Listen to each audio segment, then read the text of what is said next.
গোটা মক্কার জমিনে সংবাদ উঠে গেল, গোটা মক্কার জমিনে সংবাদখানা ছড়িয়ে গেল। আমিনার স্বামী আব্দুল্লাহ এমনি এমনি মারা যায় না। আমিনার শরীরে একটা গোপন রোগ রয়েছে, ওই গোপন রোগে আক্রান্ত হয়ে আব্দুল্লাহ জনমের মতো বিদায় নিয়েছে। আব্দুল মুতাল্লিবের অন্যান্য ছেলেরা, আব্দুল্লাহর অন্যান্য ভাইয়েরা বলল, আমাদের আব্বা জান আব্দুল মুতাল্লিব, না না না, আমিনাকে আমাদের বাড়িতে রাখা যাবে না, আমিনাকে আমাদের ঘর থেকে তাড়িয়ে দেওয়া লাগবে। আমিনার সঙ্গে আমরা একসঙ্গে বসবাস করলে আমিনার এটো ছোট খেলে আমরাও একদিন মারা যাব, ওই ঘরে আমরা থাকবো, না হলে আমিনা থাকবে। আব্দুল মুতাল্লিব বড় সমস্যায় পড়ে গেল। যেহেতু বোমা আমিনাকে বলেছিল, মা আমার বেটা আব্দুল্লাহ মারা যাওয়ার পরে তুমি চিন্তা করো না, আমি তোমায় তাড়িয়ে দেব না, আমি তোমায় হাঁকিয়ে দেব না, এ মক্কার জমিনে তোমার থাকার জায়গা করে দেব, যাবতীয় নিরাপত্তা দেব, আমার ঘরেতে তুমি অবস্থান করবে। ছেলেরা যখন বলল, না না না, আমিনার সঙ্গে একই পরিবারে আমরা থাকবো না, আব্দুল মুতাল্লিব বড় সমস্যায় পড়ে গেল। এই সময় আমিনার কাছে গিয়ে বলেছিল, ও পুত্রবধূ আমিনা, আমি তোমাকে আমার মেয়ের মতো ভালোবাসি, কিন্তু মক্কার জমিনের অনেক জ্যোতিষীরা আমার সঙ্গে শত্রুতা করে তোমার বিরুদ্ধে একটা বহুতান অপবাদ রটিয়ে দিয়েছে। এ কারণে আমার ঘরে নয়, তোমাকে মক্কার জমিনে একটা কুঁড়ে ঘর বানিয়ে দেব, ওই কুঁড়ে ঘরের ভিতরে তুমি অবস্থান করবে। স্বামী আব্দুল্লাহ ইন্তেকালের পরে বলেছিল, আমার ঘরেই থাকবে।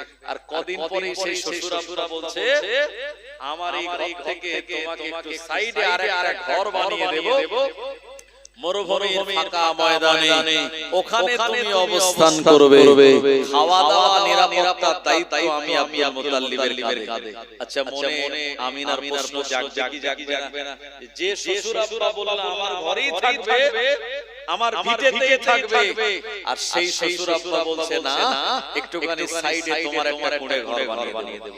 আমিনা আব্বা জান একবার বলুন, একদিকে আমার স্বামী ইন্তেকাল করেছে, আমি বিধবা, আরেকদিকে আপনার ভিটে থেকে আমাকে নামিয়ে দিচ্ছেন, এর কারণ একটু বলবেন আমায়? আমার খুব জানতে ইচ্ছা করে। আব্দুল মুতাল্লিব বলছে, বৌমা আমিনা, যদি তোমায় বলি মনটা খুব খারাপ হয়ে যাবে, আমি তা তোমায় বলতে চাই না। আমিনা ছোটবান্দি বললেন, না আব্বা জান, একবার আমায় বলতে হবে যে আপনার ভিটে বাড়ি থেকে আমায় কেন সরিয়ে দিচ্ছেন। আব্দুল মুতাল্লিব সময় জবাব দিয়ে বললেন, ও আমিনা, মক্কার জমিনের একদল জ্যোতিষী যারা আমার শত্রু, আমার ছেলেদের কাছে তারা বলে দিয়েছে আব্দুল্লাহ এমনি মারা যায় না। আব্দুল্লাহ ইন্তেকাল করার কারণ হলো আমিনার গোপন রোগের ছোঁয়াবে আব্দুল্লাহ মারা গেল। ওই আব্দুল্লাহর বউ আমিনা, আব্দুল্লাহর স্ত্রী আমিনা যদি তোমাদের ঘরে থাকে, তোমাদের উপরে এমন বিপদ আসতে পারে, এমন একটা মিথ্যা কথা আমিনা শোনার পরে তার মনটা ভেঙে গেল, ঝরঝর করে কাঁদতে লাগলেন। আর আল্লাহ রাব্বুল আলামিনের দরবারে বলতে লাগলেন, আমার আল্লাহ, একদিকে আমি বিধবা নারী, আর একদিকে আমার সন্তান আমার গর্ভের ভিতরে, অপরদিকে আমার বিরুদ্ধে মিথ্যা একটা এমন অপবাদ উঠে গিয়েছে। আল্লাহ পাক আমার হৃদয়টা ভেঙে চুরমার হয়ে যায়। আম্মা জান আমিনা রাতের বেলা নামাজ কালাম পড়ে, নামাজের পাটিতে, নামাজের মুসাল্লায় তিনি ঘুমিয়ে গেলেন। ওই দিন রাতের বেলা ইলহাম দিয়ে আল্লাহ রাব্বুল আলামিন তিনি জানিয়ে দিয়ে বলেন, আমিনা কেঁদো না আমার বান্দী, কেঁদো না, তোমার গর্ভে যে পয়গম্বর রয়েছেন তিনি হলেন আখিরি জামানার নবী। এই আখিরি জামানার নবী তোমার গর্ভে মক্কার অনেক যুবকেরা তোমায় বিবাহ করতে চেয়েছে, যদি দ্বিতীয় কোন পুরুষের সঙ্গে তোমার বিবাহ হয় হয় তাহলে আমার নবীর অপমান হয়ে যাবে। এমন একটা কথা সমাজে আমি আল্লাহ আমার পক্ষ থেকে রটে গেল তোমার ব্যাপারে। না না না, তোমায় বিয়ে করা তো দূরের কথা, তোমার দিকে খারাপ নজরে কেউ তাকাবে না। আরো জোরে বলে বলে সুবহানাল্লাহ। এই যে আরজিকর যে ঘটনা, তিলোত্তমা তার যে রেপ করার ব্যাপারে গোটা এলাকায় আন্দোলন হচ্ছে কি হয় না? হচ্ছে। একদল আন্দোলন করছিল যারা নিরপেক্ষভাবে, আর এক দল দেখলো এই তালে সুযোগ নিয়ে জনগণের রায়ে তো ক্ষমতায় আসা যাবে না, যদি যে কোনো প্রকারে মোটামুটি অন্য একটা পরিস্থিতি তৈরি করে গদিটা দখল করা যায়। তাই অনেকেই বলেছে আমরা আমাদের আন্দোলনে কোনো রাজনৈতিক রং লাগাতে চাই না, আমরা তার বিচার চাই। এটা কিছু মানুষের কথা। আবার কিছু মানুষ যারা এই আন্দোলনটাকে সামনে রেখে যারা ক্ষমতায় আসতে চাচ্ছে, কথা ঠিক কিনা, এরা সুযোগ সন্ধানী। আমার ভাইজানেরা, ইসলামে যদি কেউ রেপ করে, যত মুসলিম কান্ট্রি আছে সেখানকার যে আইন, ওই আইন যদি আমাদের এই ভারতবর্ষে থাকতো তাহলে এমন রেপ করার মতো সাহস তো দূরের কথা, মনে মনে চিন্তা ভাবনা মাথায় আসলে দুজক পানি খেত। কি বলেছি বললেন না? শরীয়তের নিয়মে যদি তাকে শাস্তি দেওয়া হয়, ধর্ষক যদি পুরুষ হয়, সাধারণত ধর্ষক পুরুষই, তাহলে তাকে কোমর পর্যন্ত মাটিতে পুঁতে দাও, আর জনগণ সবাই মিলে পাথর মারো, যতক্ষণ সে মারা না যাবে ততক্ষণ তার উপরে পাথর মেরে তাকে দুনিয়া থেকে বিদায় করতে হবে। এটা হলো শরীয়তের আইনে যে ধর্ষক তার সাজা। এই সাজা যদি আজকে আমাদের সমাজে থাকতো তাহলে ধর্ষণ রেপ করার মতো সাহস পেত। আর মহিলা বিবাহ করার পরে সে যদি জিনা করে তাহলে বুক পর্যন্ত মাটিতে পুঁতে দিয়ে দূর থেকে পাথর মেরে তাকে মেরে দাও। যদি এই আইন থাকতো ভাই, তাহলে এমন রেপ ধর্ষণ এগুলি সব বন্ধ হয়ে যেত। মক্কাতুল মুকাররমায় 30 লাখ 40 লাখ একসঙ্গে হাজী সাহেবেরা নারী পুরুষেরা হজ করে মুজদালিফার খোলা ময়দানে অবস্থান করে, জীবনে কোনোদিন শোনা যায়নি, ইনশাআল্লাহ কিয়ামত পর্যন্ত শুনতে পাওয়া যাবে না যে এই আরাফা থেকে মুজদালিফা থেকে কোনো নারীকে হাইজ্যাক করা হয়েছে, কোনো মহিলাকে শ্লীলতাহানি করা হয়েছে, কোন মহিলা ধর্ষিত হয়েছে, এমন খবর পাওয়া যায়নি, কিয়ামত পর্যন্ত পাওয়া যাবে না, কারণ সেখানে শরীয়তের আইন চলে। জোরে বলেন। কেউ যদি চুরি করে, শরীয়তের নিয়ম হলো একবার চুরি করলে তার ডান হাত কেটে দাও, যদি দ্বিতীয়বার আবার চুরি করে তাহলে বাম পা কেটে দাও। কি এরপরে আবার চুরি করলে তার বাম হাত আর ডান পা এভাবে উল্টো করে কেটে দাও। একবার কেউ যদি চুরি করে আর ধরা পড়ে যদি হাত কাটা যায়, সারা জীবন তার ভিক্ষা করে চলা লাইন আছে নাকি? তাহলে যদি এই আইন থাকতো তাহলে কিন্তু এই চুরি চামারি আর এই ধর্ষণ বলুন, রেপ বলুন, এগুলো সব বন্ধ হয়ে যেত। জওয়ানেরা, যুবকেরা, ও উম্মাতানিরা, আমরা ইসলাম ধর্ম অবলম্বী মানুষ, আমরাও তিলোত্তমার বিচার চাই, আমরাও এমন করে উই ওয়ান্ট জাস্টিস, আমরাও তার দাবি করে। ও মুসলমানেরা আমার, কিন্তু দেখা যায় শরীয়তের আইন যে সমস্ত মুসলিম কান্ট্রিগুলিতে চলে, অপরাধের সংখ্যা অনেক কম, সেখানে অপরাধ মোটেও দেখতে পাওয়া যায় না, দেখতে পেলেও অল্প কিছু পাওয়া যায়, আর অপরাধী ধরা পড়লে তাকে কঠিনতম শাস্তি দেওয়া হয়। ও উম্মাতানিরা, আম্মা জানাবিনা, এই কথাটা শোনার পর আমার মনটা সান্ত্বনা পেয়ে গেল। মনে মনে চিন্তা করলো যে ঘটনা আমার জীবনে ঘটে গিয়েছে, এটা মহান আল্লাহ রাব্বুল আলামিনের পক্ষ থেকে হয়েছে। আম্মা জান আমিনা বলেন ওই দিন পর থেকে আমার মনে আর কোনো দুঃখ কষ্ট রইল না, কারণ ঈমান যখন আমরা এনেছিলাম আমরা বলেছি খায়রিহি ওয়া শাররিহি মিনাল্লাহি তাআলা, ভালো মন্দ যা কিছু হয় আল্লাহ রাব্বুল আলামিনের পক্ষ থেকে হয়। জোরে বলুন আম্মা জান আমিনা আপনি বর্ণনা করে বলেন আমার বেটা দুনিয়া আসার সময় নিকটবর্তী হয়ে পড়ল, ওটা আম্মা জান আমিনার কোণে ঘরটা ফেরেশতাগণেরা গোল হয়ে ঘিরে রইল, শয়তান যেন আল্লাহ নবীর ঘরের কাছাকাছি আসতে না পারে। আল্লাহ নবীর আম্মা আমিনা তিনি বর্ণনা করে বলেন আমার বেটা দুনিয়ার জমিনে আমার পেটে আসার সঙ্গে সঙ্গে আমার গোটা শরীর দিয়ে সুগন্ধি বার হতে লাগে। এলাকার মানুষের আমায় জিজ্ঞাসা করে ও আমিনা কি এমন সুগন্ধি তুমি মাখো, এই সুগন্ধির কারণে আমাদের অন্তরটা ভরপুর হয়ে যায়, এত সুন্দর সুগন্ধি আমরা কোনোদিন পাই না। আম্মা আমিনা বলেন না না না, এটা বাইরের কোনো আতর সুগন্ধি নয়, এটা হলো আমার পেটের ভিতরের সুগন্ধি। আরো জোরে বলেন সুবহানাল্লাহ। আমিনা যখন পিক ফেলতেন থুতু ফেলতেন এত সুগন্ধি বার হতো, এলাকাটা ভরপুর হয়ে যেত।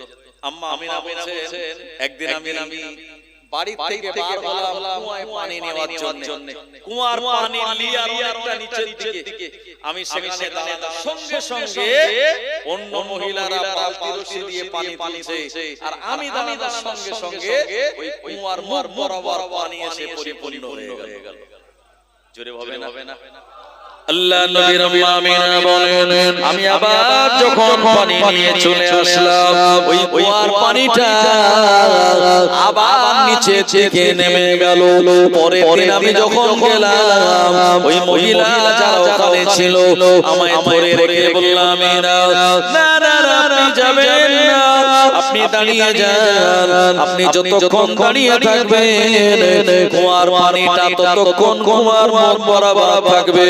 আমিনা আপনি চলে গেলে কুয়ার পানিটা আবার নিচে থেকে নেমে যাবে। আম্মা আমিনা বলে আমি যতক্ষণ দাঁড়িয়ে থাকতাম ওই কুয়ার পানিটা কুয়ার মুখ বরাবর থাকতো, মানুষেরা অতি সহজে ওই পানিটা কুয়া থেকে তারা তুলে নিতেন। আম্মা জান আমিনা তিনি বর্ণনা করে বলেন একদিন বিকালবেলা মেঘবার হয়েছে, হঠাৎ দেখতে পেলাম পাহাড়ি এলাকায় একটা মরুভূমির ময়দানের দিক থেকে একটা হরিণ একটা বাঘ তাড়া দিয়েছে।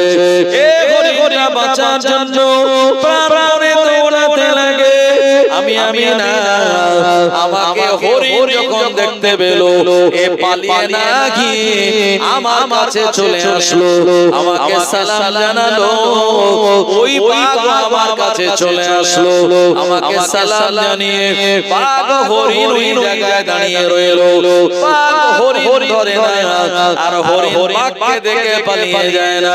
আম্মা জান আমিনা তিনি বর্ণনা করে বলেন এমন ঘটনা যেদিন আমি দেখলাম আমার মনে হলো এই ঘটনা দেখার কারণ হলো আমার গর্ভের সন্তান দুনিয়ার জমিনে আগমন করলে আমার আল্লাহ গোটা পৃথিবীর জমিনে বিরাট এক পরিবর্তন ঘটিয়ে দেবে। আল্লাহ নবীর আম্মা আমিনা বর্ণনা করে বলেন আমি যে কোণে ঘরে থাকি এই কোণে ঘরে অন্য কেউ থাকে না, আমি একেবারে একা অবস্থান করে আমার বাচ্চা দুনিয়ার জমিনে আগমন করবে। এই সময় মায়েদের সাহায্য সহযোগিতা করার জন্য অন্য নারীদের প্রয়োজন হয়। আম্মা আমিনা বলেন আমি চিন্তা করি এই সময় দেখতে পেলাম খেজুর গাছের মতো লম্বা লম্বা কয়েকজন মহিলা আমার বাড়ি থেকে তারা আসতে লেগেছে, আমি তাদেরকে চিনি না জানি না। আল্লাহ নবীর আম্মা আমিনা তিনি বর্ণনা করে বলেন আমার বাড়ির ভিতরে যখন চলে আসলো আমি সালাম দিলাম, জিজ্ঞাসা করলাম মাসমুক আপনাদের নাম কি, এমন করে আপনাদের পরিচয় কি? এই জবাবে তারা বলেছিলেন ও আমিনা আমি আর কেউ নয়, আমি হলাম ঈসা নবীর আম্মা মরিয়ম আলাইহিস সালাম। দ্বিতীয় জন জবাব দিয়ে বলেন আমিনা। আমি হলাম নবী আইয়ুব আলাইহিস সালামের স্ত্রী রহিমা। তৃতীয় জন জবাব দিয়ে বলেন আমিনা। আমি আর অন্য কেউ নয়, আমি হলাম ফেরাউনের বিবি আসিয়া। আর আমাদের সঙ্গে যতজন আছেন এনারা আল্লাহ পাকের জান্নাতের হুর বোনেরা আপনার খেদমতের জন্য আমার আল্লাহ জান্নাত থেকে আমাদের পাঠিয়ে দিয়েছে। আর জোরে বলে সুবহানাল্লাহ। আল্লাহ নবী দুনিয়া জমিনে আগমনের সময় হয়ে গেল। রাত আল্লাহ পাকের কাছে ফরিয়াদ করে বলেন, ও রব্বুল আলামিন, আপনার নবী যেন রাতে আসে, আমি রাত তাহলে দগ্ধ হয়ে যাব। দিন আল্লাহকে বলে আপনার হাবিব নবী যেন দিনে আসে, তাহলে আমি দিন নিজে দগ্ধ মনে করব। আমার আল্লাহ পাক উপায়ের সমানকে রাখনেওয়ালা, রাতের কিছু অংশ দিনের কিছু অংশ, যে সময় রাত শেষ দিনের শুরু, এই সময়টাকে ওয়াক্তে সুবহে সাদিক বলা হয়। এই সময় আমিনা বলেন আমার ঘর বরাবর আল্লাহ পাকের আসমান পর্যন্ত একটা গোলাকার সাদা কাপড় দিয়ে ঢেকে গেল। ইনভার্টার যেমন চিমনি হয় ওই রকম গোলাকার একটা সাদা কাপড় দিয়ে আমি আমিনা আমার মনে ঘরটাকে ঘিরে দেওয়া হলো। ইবলিস শয়তান যাতে আসতে না পারে, ফেরেশতাগণ আমার ঘরটা তারা ঘিরে রাখলো। আম্মা আমিনা বর্ণনা করে বলেন, এই সময় আমি বিরাট বিকট এক আওয়াজ পেলাম। এই আওয়াজ আমার কারণে আমার পিপাসা লেগে গেল, আমার শরীর দিয়ে ঘাম বার হওয়া শুরু হয়ে গেল। আম্মা আমিনা বলেন, আমি দেখতে পেলাম একটা গ্লাসে করে এক গ্লাস পানি আমার দিকে বাড়িয়ে দেওয়া হলো। ওই এক গ্লাস পানি পান করার সঙ্গে সঙ্গে আমার সব পিপাসা আমার কলিজা থেকে নিবারণ হয়ে যায়। আল্লাহ নবীর আম্মা আমিনা তিনি বর্ণনা করে বলেন, আমার যখন শরীর দিয়ে ঘাম বার হয়, আমি দেখতে পেলাম দুটা সবুজ রঙের পাখি ডানা মেলে মেলে আমার ওই কোণে কোণের ভিতরে উড়ে উড়ে বেড়ায়। ওই সবুজ পাখির ডানার হাওয়ায় আমি আমিনা আমার ঘরটা ঠান্ডা এসি হয়ে যায়। আরো জোরে বলে সুবহানাল্লাহ। আল্লাহ নবীর আম্মা আমিনা বলেন, আমার বেটা দুনিয়া আসার সময় নিকটবর্তী হয়ে পড়ল। আমার দৃষ্টিটাকে উপরের দিকে তুলে নেওয়া হলো। এই সময় আমি বিরাট বড় বড় পাহাড়গুলি, বিরাট বড় বড় সমুদ্রগুলি আমি দেখতে পাচ্ছিলাম। এই সময় খানিকটা পর আমার চেহারাটা, আমার দৃষ্টি শক্তিটা যখন নিচের দিকে নামিয়ে দেওয়া হলো, এই সময় আমি দেখতে পেলাম সাদা কাপড়ে জড়ানো অবস্থায় একটা মাসুম বাচ্চা আমার সম্মুখে আল্লাহ পাকের জমিনে সিজদা হালাতে পড়ে রয়েছে। আর জোরে বলেন, বিশ্বনবী আমিনা বলেন, চতুর্দিক দিয়ে আওয়াজ শুনতে পেলাম আর বলা হতে লাগলো, আসসালাতু ওয়াসসালামু আলাইকা ইয়া রাসূলুল্লাহ, আসসালাতু ওয়াসসালামু আলাইকা ইয়া হাবিবাল্লাহ, সাল্লাল্লাহু আলা মুহাম্মদ সাল্লাল্লাহু আলাইহি ওয়াসাল্লাম। এভাবে সমস্ত সালামগুলি ওই বাচ্চাটাকে লক্ষ্য করে দেওয়া হয়। আমি আমিনা থাকতে না পেরে ওই বাচ্চাটাকে আমি কোলের উপরে তুলে নিলাম। যখন কোলের উপরে তুলে নিয়ে আমি তার মুখে থেকে চেহারার দিকে তাকালাম, এই বাচ্চাটার চেহারার দিকে আমার মনে হলো আসমানের চাঁদ যেন আমি আমিনা আমার কোলেতে নেমে এসেছে। শুধু তাই নয়, বিশ্ব বিশ্বনবী আমিনা বলেন, এ বাচ্চাটা নারীর সঙ্গে আমি আমিনা আমার নারীর কোনো কানেকশন ছিল না। আম্মা আমিনা বর্ণনা করে বলেন, মাকতুনান সিররা, খাপখা করা অবস্থায় এই বাচ্চাটাকে দুনিয়ার জমিনে পাঠানো হয়েছিল। এর সময় আমি আওয়াজ শুনতে পেলাম, আমায় লক্ষ্য করে ওই বাচ্চাটাকে লক্ষ্য করে বলা হলো, আরিদু আলাইহি কুল্লা রুহানি, এই বাচ্চাটাকে নিয়ে সব জগতে ঘুরিয়ে আনো, গোটা এলাকায় গোটা আলামের জগতে ঘুরিয়ে আনো। এমন করে আমার বাচ্চাটা অল্প সময়ের জন্য আমার কোল থেকে নিয়ে নেওয়া হলো। এরপরে গোটা আলাম গোটা পৃথিবীটা ঘুরিয়ে এনে আমার কোলের উপরে দিয়ে দেওয়া হলো, যাতে পৃথিবীর গাছপালা তরুলতা জন্তু জানোয়ার এরা সবাই জানতে পারে আখিরি জামানার নবী দুনিয়ার জমিনে 570 খ্রিস্টাব্দে 12 রবিউল আউয়াল সুবে সাদেকের সময় দুনিয়ার জমিনে আগমন করলো। বিশ্বনবী আগমন করার সঙ্গে সঙ্গে আল্লাহ পাকের কাবা বাইতুল্লাহ অন্যান্য গির্জাতে বলুন অন্যান্য জায়গাতে ইহুদি আর খ্রিস্টানদের যত দেবতা স্ট্যাচু ছিল এগুলি সব উপর হয়ে পড়ে গেল এবং তাদের জ্বালানো হাজার হাজার বছর ধরে আগুনগুলি নিভে গেল। গোটা মক্কার জমিনের মরা গাছে আমার আল্লাহ পাতা দিয়ে দিলেন। যে সমস্ত উটের ওলানে দুধ ছিল না, পালানে দুধ ছিল না, আমার আল্লাহ বকরি আর উটের পালানগুলি দুধে পরিপূর্ণ করে দিয়েছিলেন। শুধু তাই নয়, এই জামানায় মক্কার জমিনে অনেক বনবানারি ছিল। বিশ্বনবীকে আমার আল্লাহ যে বছরে মক্কার জমিনে পাঠালেন, যাদের সন্তানাদি হবে না বলে কবিরা সার্টিফিকেট দিয়ে দিয়েছে, এমন হাজার হাজার বন্দাদারিকে আমার আল্লাহ প্রিয় নবীর ওসিলায় মা হওয়ার সৌভাগ্য করে দিয়েছিলেন। আর জোরে বলে সুবহানাল্লাহ, আল্লাহুম্মা সাল্লি আলা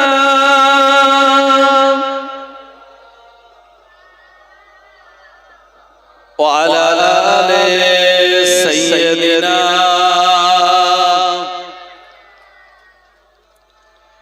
আজ কেন পৃথিবীটা লাগে এত সুন্দর, নবীজির আগমনে সাজালো এ চরাচর। আজ কেন পৃথিবীটা লাগে এত সুন্দর, নবীজির আগমনে সাজালো এ চরাচর। চারিদিকে নবরূপে করে ধারা ঝলমল, সেই রূপ দেখে হয় আকীদায় সুশীতল, আকীদায় সুশীতল। গুঞ্জনে মুখরিত গোটা মরু প্রান্তর, নবীজির আগমনে সাজালো এ চরাচর। ফুল কলি দুলে দুলে সুগন্ধ ছড়ায়, মৌমাছি দলে দলে মারহাবা কয়, মারহাবা কয়। কেটে গেছে কুশিত হলো সবই উজালা, নবীজির আগমনে সাজালো এ চরাচর। আজ কেন পৃথিবীটা লাগে এত সুন্দর, নবীজির আগমনে সাজালো এ চরাচর।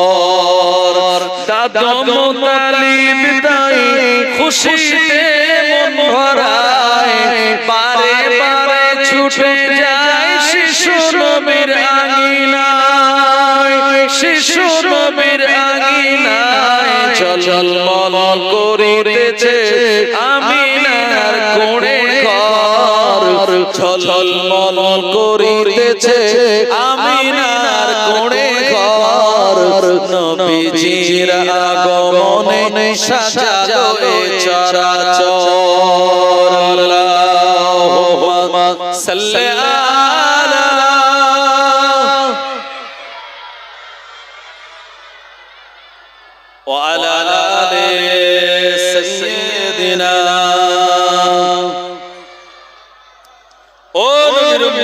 মাদানীরা আমার আল্লাহ পাক তার প্রিয় নবীকে খাতনা করা অবস্থায় দুনিয়ার জমিনে পাঠিয়ে দিয়েছিলেন আমরা যারা এখানে বসে আছি আমাদের সবাই খাতনা করেছিল কে হাজাম বলেন মুস্তাফা বলেন হাজাম প্রিয় নবী যদি কোন ব্যক্তি তার এই খাতনা করত নবীজির বেইজ্জতি হতো না এজন্য আল্লাহ পাক মায়ের পেট থেকে খাতনা করা অবস্থাতে দুনিয়াতে পাঠিয়েছিলেন আমাদের যেমন নাভি আছে প্রিয় নবীর কোনো নাভি ছিল না কারণ আমরা মায়ের পেটে থেকে নাপাক রক্ত খেয়ে লালন পালন হয়েছি আর আল্লাহ পাক তার প্রিয় নবীকে জান্নাতি খাদ্য খাইয়ে মায়ের পেটে তানাকে বড় করেছেন জোরে বলো এজন্য হাম খাক নবী পাক हम बशर नबी खैरुल बशर हम नूर से बहुत दूर नबी नूर वाला नूर हम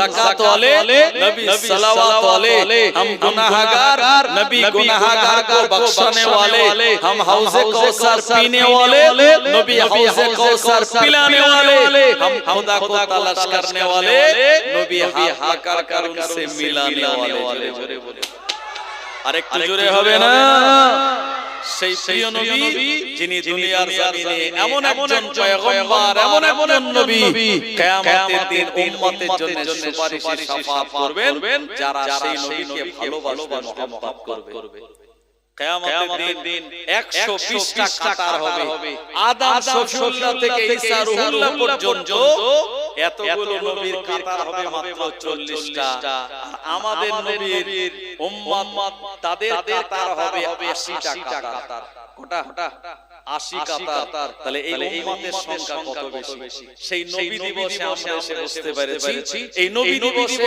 আমরা দান খয়রাত করার মতো সুযোগ পেয়েছি সাহায্য সহযোগিতা করার মতো আল্লাহ আমাদের তৌফিক দিয়েছে মনে রাখুন এটা বিরাট বড় একটা সৌভাগ্য আল্লাহ পাক কোরআন মাজিদে ওই নবীর ব্যাপারে শুনিয়ে দিয়ে বললেন ওমা আরসালনাকা ইল্লা কাফাতাল লিন্নাস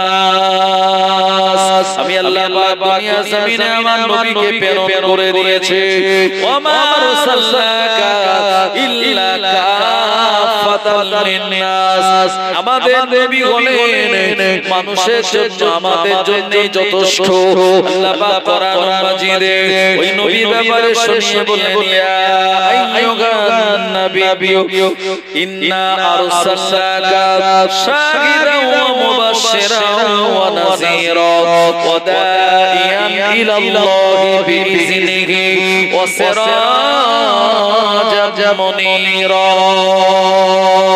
আল্লাহ বলেন হ্যাঁ নবী আমি আপনাকে দুনিয়া জমিনে প্রেরণ করলাম সাক্ষ্যদাতা করে ও মুবাশশিরা আমি আপনাকে প্রেরণ করলাম সুসংবাদদাতা করে ও নাযীরা প্রীতি প্রদর্শনকারী করে পাঠিয়ে দিলাম ও দাঈয়ান ইলাল্লাহ আর আপনি মানুষ দিগকে আহ্বান করবেন আল্লাহ পাকের রাস্তার দিকে ও সিরাজাম মুনীরা ও নবী আমি আপনাকে দুনিয়ার জমিনের জন্য উজ্জ্বল প্রদীপ করে বানিয়ে দিলাম আর জোরে বলে সুবহানাল্লাহ ওই নবীর ব্যাপারে আল্লাহ পাক কোরআন মাজিদে শুনিয়ে বললেন কদ জাআকুম মিনাল্লাহি নূরুন ওয়া কিতাবুম মুবিন আমি তোমাদের কাছে প্রেরণ করে দিয়েছি আমার নূর মানে মুহাম্মদুর রাসূলুল্লাহ সাল্লাল্লাহু আলাইহি ওয়াসাল্লাম ও কিতাবুম মুবিন মানে আমার আল্লাহ পাকের প্রকাশ্য কালাম কোরআনুম মাজিদ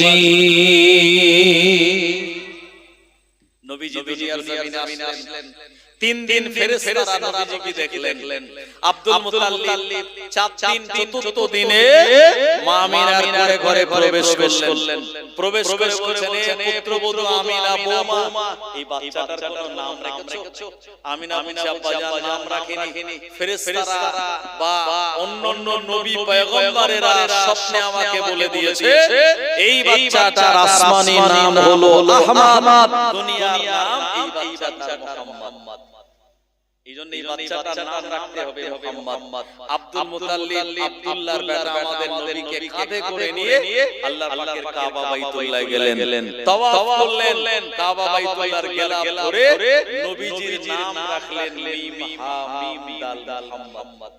জোরে বলুন সাল্লাল্লাহু আলাইহি ওয়াসাল্লাম। আল্লাহ নামে অক্ষর আছে চারটি, আলিফ লাম লাম হে আল্লাহ। নবীর নামে অক্ষর আছে চারটি, মিম হা মিম দাল। আল্লাহ নামে কোনো নোক্তা নাই, নবীর নামেও কোনো নোক্তা নাই। লা ইলাহা ইল্লাল্লাহ এটার ভিতরে আছে 12টা অক্ষর, মুহাম্মাদুর রাসূলুল্লাহর ভিতরেও আছে 12টা অক্ষর। লা ইলাহা ইল্লাল্লাহর ভিতরে কোনো নোক্তা নাই, মুহাম্মাদুর রাসূলুল্লাহর ভিতরেও কোনো নোক্তা নাই। জোরে বলুন, আরেকটু জোরে হবে না? আল্লাহ তাআলা নবীকে কত ভালোবাসেন, মহব্বত করেন। প্রিয় নবী তানার নাম আল্লাহ পাক কোরআন মাজিদে কোন জায়গায় ইয়া মুহাম্মদ বলে ডাকেননি। আল্লাহ পাক কোরআন মাজিদে তিনি বললেন ইয়া আদম, ইয়া নূহ, ইয়া ঈসা, ইয়া জাকারিয়া, ইয়া সালিহ, ইয়া ইয়াহইয়া। কিন্তু না না না, আমাদের নবীজির নাম যখন আমার আল্লাহ পাক নিয়েছেন, এ সময় সুন্দর সুন্দর নাম ভালোবেসে মহব্বত করে তিনি ডেকেছেন। জোরে বলুন সুবহানাল্লাহ। মা তার বেটাকে মহব্বত করে বলে এটা আমার সোনা, এটা আমার মানা, এটা আমার জানের জান, এটা আমার কলিজার টুকরা। কিন্তু আমার আল্লাহ রাব্বুল আলামিন তার নবীকে যখন ডাক দিয়েছেন, এমন সুন্দর সুন্দর নাম দিয়ে ডাক দিলেন। আল্লাহ পাক বলেন ইয়াসিন ওয়াল কুরআনিল হাকীম ইন্নাকা লামিনাল মুরসালিন।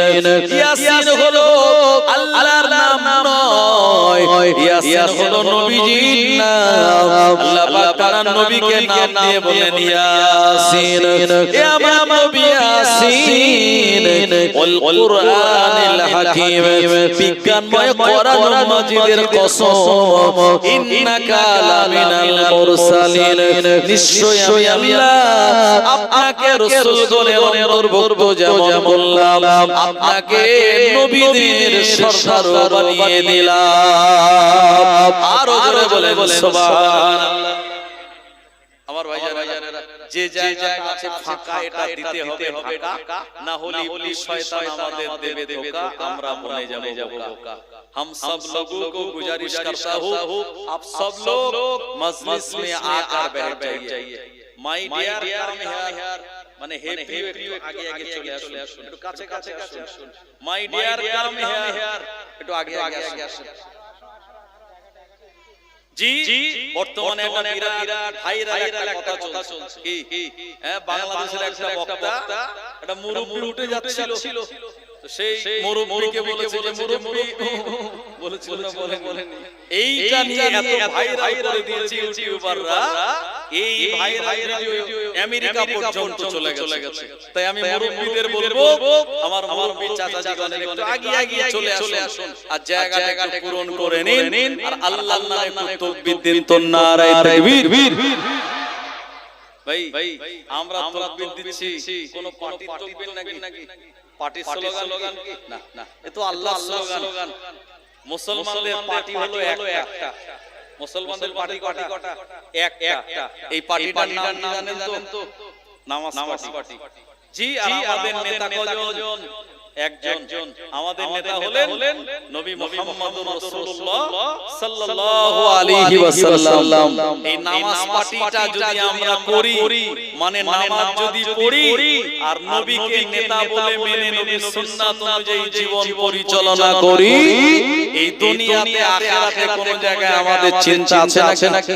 কোনো চিন্তা টেনশন নাই। সেজন্য আল্লাহর নামে নবীজির এই নবী দিবসের মজলিসে একটু আল্লাহর নামে প্রাণ ভরে স্লোগান নারায়ে তাকবীর, নারায়ে তাকবীর। জেলেরহাট গ্রামে বিশ্ব নবী দিবস, জেলেরহাট গ্রামে গ্রামবাসীর সহযোগিতায় বিশ্ব নবী দিবস। সিলসিলায়ে হক মুজাদ্দিদু জামান শ্রোতা বিন্দু উলামায়ে কেরাম নারে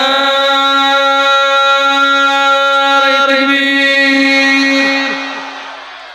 एक दिन हम भी मदीने जाएंगे, एक दिन हम भी मदीने जाएंगे, मुस्तफा नजरे करम फरमाएंगे, मुस्तफा नजरे करम फरमाएंगे।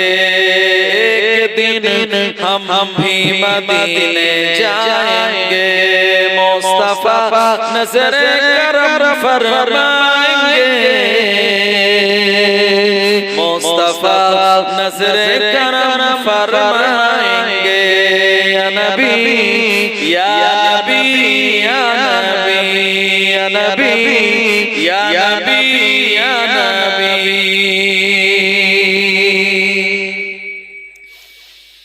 जी रहे हो बस इस उम्मीद पर,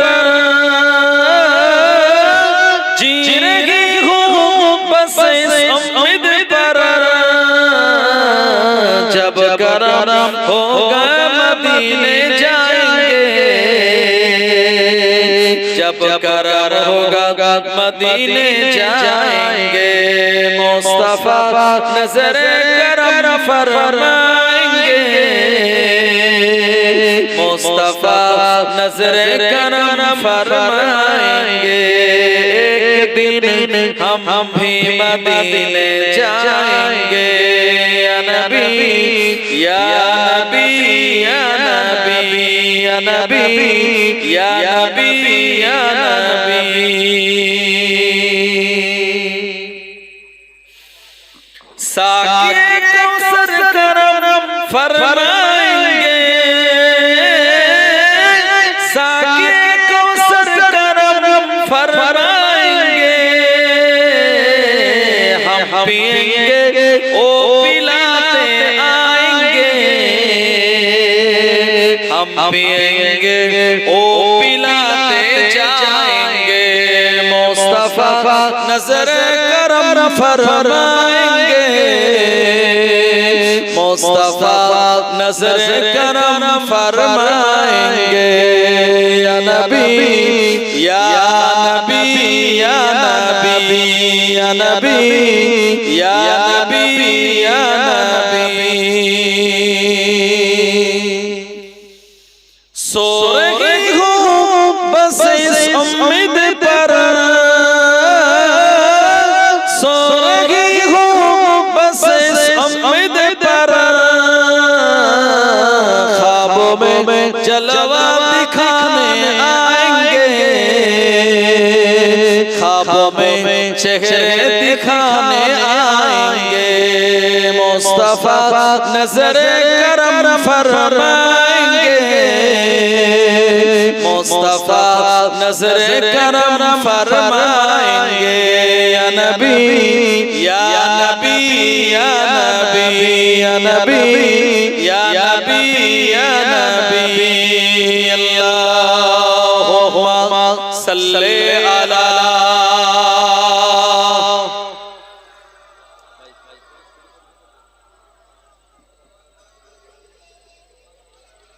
মৌলানা মুহাম্মদ।